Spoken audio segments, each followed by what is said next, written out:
बढ़ते ग्राफ से पूरी भारतीय जनता पार्टी हिल चुकी है। ये हिलने का कारण है कि एक तरफ आप परमिशन देते हो, परमिशन कैंसिल करते हो। तो जो परमिशन आपने दिया तो उसमें होली का पर्व नहीं था क्या?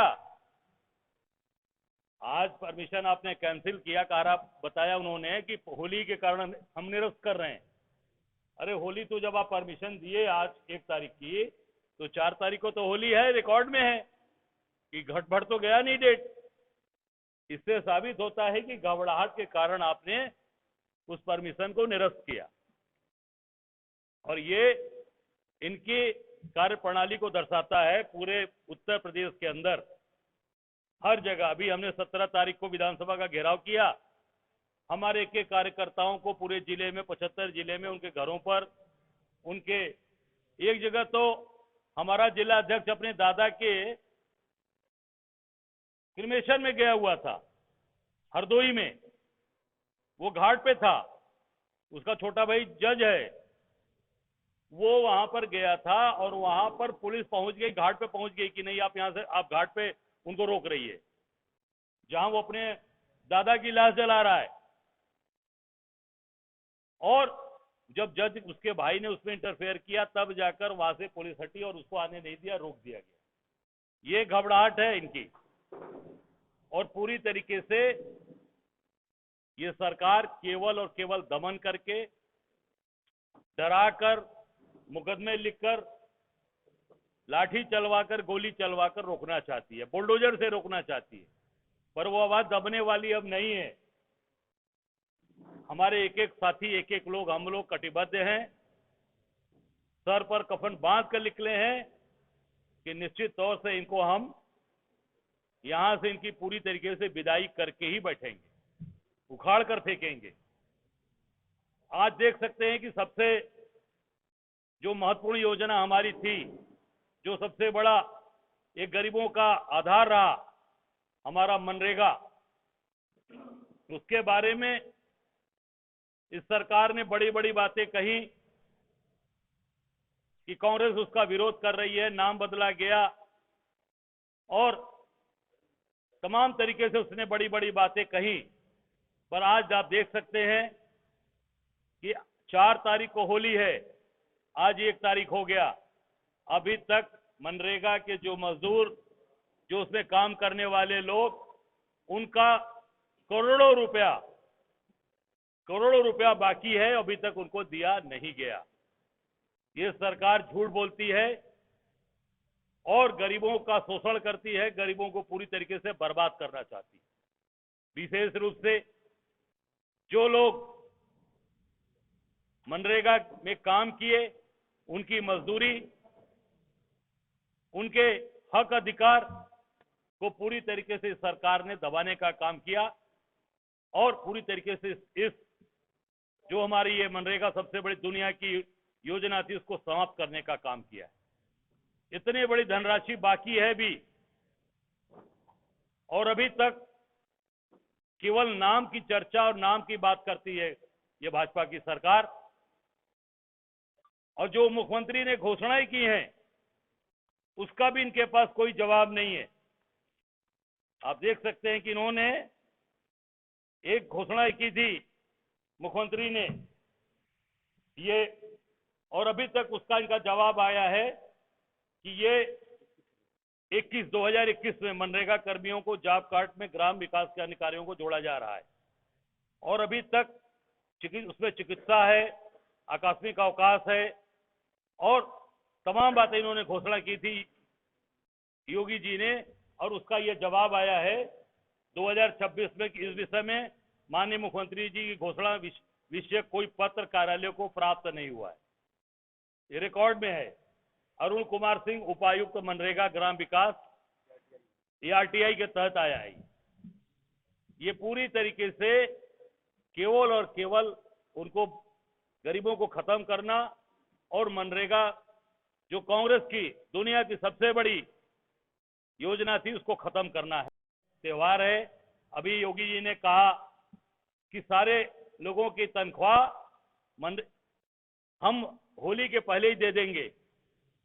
और ये आज इतनी बड़ी संख्या मनरेगा मजदूरों की काम करने वाली, उसमें जो हमारे ग्राम सेवक हैं, मैं गया था अभी प्रयागराज में, वो वहां पर इंद्रपाल सरोज, उसने इतना उसके ऊपर दबाव आर्थिक तंगी का था कि वो बेचारे का ब्रेन स्ट्रोक हुआ और एक्सपायर कर गया। हम लोग उसके घर गए थे कौशाम्बी में। अभी उसी के ठीक पहले आगरा में एक ग्राम सेवक ने सुसाइड कर लिया, आत्महत्या कर लिया, केवल आर्थिक तंगी के कारण।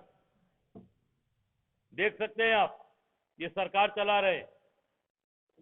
अभी आप आदरणीय राजेंद्र पाल जी ने बताया कि फतेहपुर बिंदकी में एक सविता, वहां पर एक जो हमारा ये शिक्षा मित्र जो जिसकी ड्यूटी चुनाव में लगी थी, बीएलओ अखिलेश कुमार सविता, ये अपनी बेटी के लिए छुट्टी का आवेदन दिया था कि मुझे एसआईआर से मुक्त कर दे, अपनी बेटी की हम शादी कर ले, और वहां की एसडीएम और डीएम ने उसको छुट्टी नहीं दिया।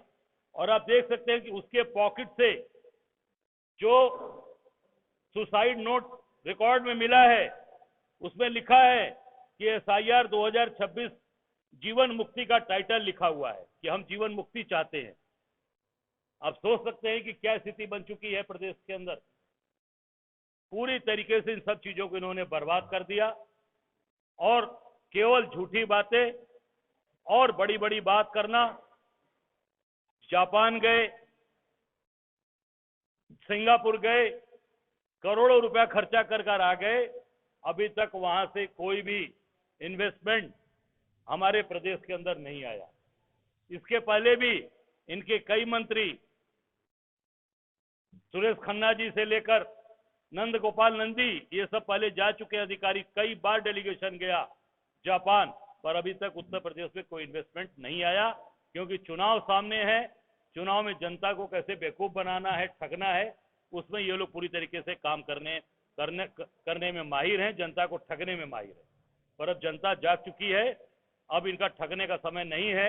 अब जनता समझ चुकी है और सारी चीजें अब इनके सामने आ गई है, आम आदमी के सामने। कल आपने देखा, जिसकी चर्चा भी आदरणीय गौतम साहब ने किया, कल ब्राह्मण समाज का सम्मेलन था, उसमें मैं भी इनवाइट था। मैं गया था गांधी विद्या संस्थान में, और जिस प्रकार से मैं तो वहां से हम लोग बोलकर चले आए थे, मैं और प्रभारी जी अपनी बात रखकर हम लोग चले आए थे, क्योंकि उनको दिल्ली जाना था, मुझे कार्यक्रम में यहाँ लोगों को मैंने बुला रखा था।